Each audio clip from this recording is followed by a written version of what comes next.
Parshas Mikeitz Shabbos Chanukah, everybody. Before we even get started, I'd like to just mention a couple of things. First of all, I'd like to wish a hearty mazel tov to Reb Shirley Ryman, one of the mainstays of our shir over here every Thursday night, who was Zoiche, Baruch Hashem, this week to become a Zayd again. You should be Zoiche to see lots and lots of nachas from this Einikol and all your other Einikol, and we should constantly be able to mention simchas here at the shir. That's the first thing. The second thing is that I was considering actually just playing piano tonight and skipping the shir. Since it seems that gets a lot more hits online, but no, at Baruch Hashem, the shir is also growing and growing each week, and we're very happy about that. Parshas Mikeitz, Vayan Yosef es Paroi Lemar, Yosef said to Paroi, Biladoi, Elikim Yanesh Shalom Paroi. What happened over here? Beginning of this week's Parsha, Paroi had some strange dreams that none of his advisors can really give him a good interpretation of his dreams. And Paroi was unhappy with all the interpretations that they gave him. So finally, one of the members of Paroi's court, the Sarah Mashkin, pipes up, and he says, you know what?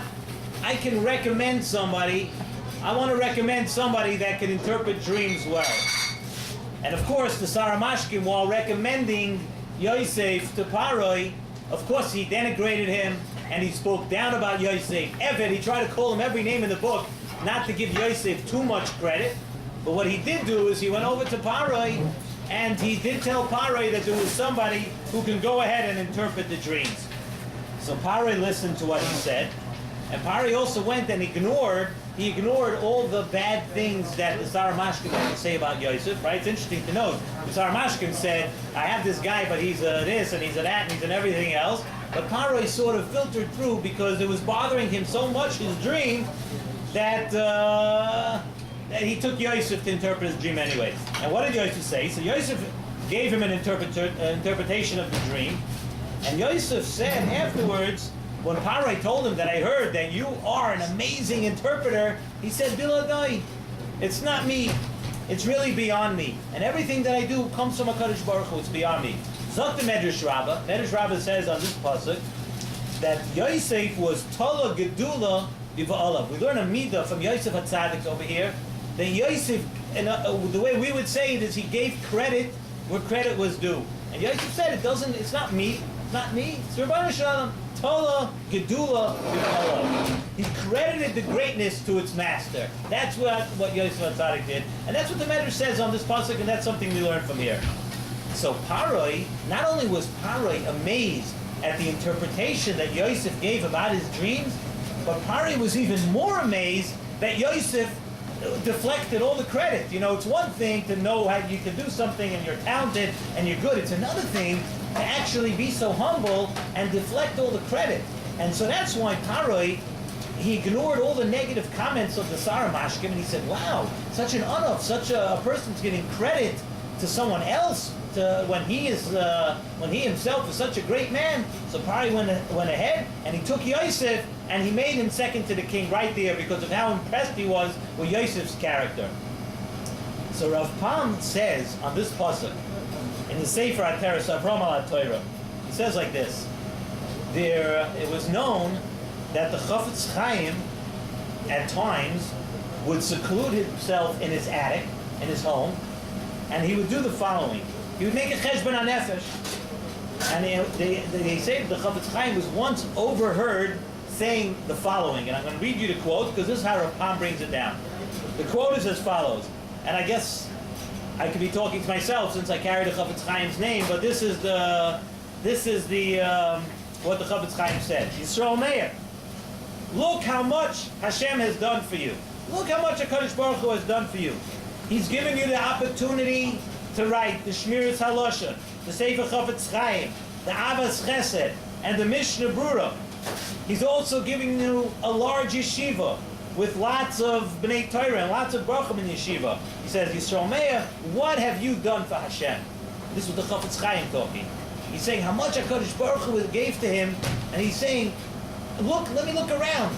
Let me look at all the good things Hashem did for me. He says, what have I done for HaKadosh Baruch Hu? In other words, the Chafetz Chaim was makbid. People of stature, people that actually know the real score, people that are great in more than one way, not just by the talent, people that are thinkers, people that know the score and know where everything comes from, they don't take the credit for themselves. They realize that so much of what they have, everything that they have, and everything that's going around them, everything that's going around them, comes from HaKadosh Baruch Hu. That's a lesson that we learn from Yosef HaTzadik at the beginning of this week's Parsha, and a lesson that Rav Pam says that we learn also from the Chafetz Chaim.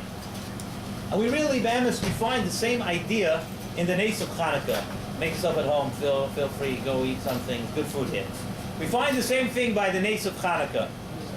Many people have the impression and have this idea that the Chashmonaim were this sort of macho army, trained and schooled in all the different phases and different things of warfare, and that therefore when they went to battle the Greek Syrian army, that they were, they had it all planned out, they had everything ready, and they were able to go to do war with their enemies. And Be'emes, the Chachamim, when the Chachamim made the Al Anisim, they told us, no, don't think that way. They told us otherwise. In Al Anisim, what do we say? Chazal instituted the lashon of Al Anisim is Mosarto Giborim B'yad Chalashim. They're telling us, don't think that the Chashmonaim, we have this, I don't know, many times we have all these fantasies about what these armies were and how trained they were. No, they were Chalashim. They were not a trained army. They never trained for this kind of warfare. They never did anything like this. They were emes, they were kahanim, and they were weak people. However, what was it? The credit, the Al Anisim is telling us, you might think that the whole Nes of Chanukah, where aside from the Nes of the Neris, where we're celebrating the victory of the Chashmonaim, the Kaihanim, the Chashmonaim in the war, you would think that it's because they were great, they were trained army. So Chazal is telling us when we say a few times a day when we daven it, or if we say in Brachas Hamazon, we say Al Anisim, it's telling us Masarta Giborim, where? B'yad Chalashim. They were weak people. They were the only, again, we are attributing the credit to Tola Gedula B'Ba'ala. We're crediting HaKadosh Baruch Hu because of the chesed of HaKadosh Baruch Hu. There was no strong army, there was no brilliant military strategy over here. They were just the players. Hashem was moving the players around, and they were the players now to play out for this Nes and this Nitzachon of the Milchama that we know about, that we celebrate Chanukah for. And also we read it and we happen to read in this week's Haftarah. There's a pasuk in this week's Haftarah on Chanukah that we say Loi v'chayel, v'loi v'koyach, loi v'chayel v'koyach, ki im beruchi amar Hashem tzivakos. Kodesh Baruch Hu is telling us it's not with koyach, it's not with chayel, it's not with any of these things. It's just with the will and the spirit of HaKadosh Baruch Hu that we're able to do anything, let alone, of course, to win wars, but let alone to carry on anything. And we should just know that Chanukah is a very good time. We see so many different, aside from the Parsha, and aside from the Nes Chanukah, the Chanukah is a very good time. There are very few times during the year that a Yid is able to, just to sit down for a minute and focus and appreciate where everything we have comes from. And Chanukah is one of those times that a person could sit down and remember this inyan of Tola Gedula B'Olav. We see it all the time. And we see it economically, we see it physically, that so many people who, when we look at them, and sometimes we even look at themselves, that they have everything, and they're so big, and they're so rich, and they're so everything. But sometimes you have to think about, because we've all seen things turn around in 1 second. Everything that a person has, whatever he has, is a chesed, and we're toilet and HaKadosh Baruch Hu. We have to thank HaKadosh Baruch Hu for giving that to us. And Chanukah is a very good time to slow down and look around and learn this lesson. I just want to end with a beautiful Nesiv Shalom, that when we want to slow down, and we want to start thinking and appreciating what Chanukah is, and Nesiv Shalom discusses on the Gemara says that the mitzvah of Ner Chanukah is Ner Ish Ubeisai. That's the lashon that the Gemara uses. So the Mefarshim ask, and Nesiv Shalom amongst them, asks, why doesn't it say Ner L'chol Bayis? Why Ner Ish Ubeisai? The lashon should be the ikar hadin is to have Ner L'chol Bayis, to have one candle in each house. Why do we say Ner Ish Ubeisai? Zokin Nesiva Shalom, this Yisai that we're talking about here, that Chanukah is a time, yes, it's a time to slow down and begin to look around and appreciate and to see where everything is coming from. And the perfect place to start, says in Nesiva Shalom, is don't start looking at other people. Don't start looking elsewhere. Don't start looking first outside your house. The way to start is near Ishku Beisai. A person should take a look. How is my relationship with my children? How is my relationship with the wife? How is my relationship with the people in my own household? Sometimes we take them for granted. Sometimes we don't give them credit. We're supposed to give them credit. We think that we do everything, right? And I see everybody's looking at my kids. They want to know the answer to this question. But we'll discuss it. Hopefully they'll get a good report. But sometimes you have to know that it's the people that are closest around you, that the ones that are most underappreciated. And therefore, it's up to Siva Shalom, Ner Ish Ubeisai. A person, look around in your own house. You don't have to look too far. Look around at the people that you know the best and see, do you appreciate them? Do you say thank you?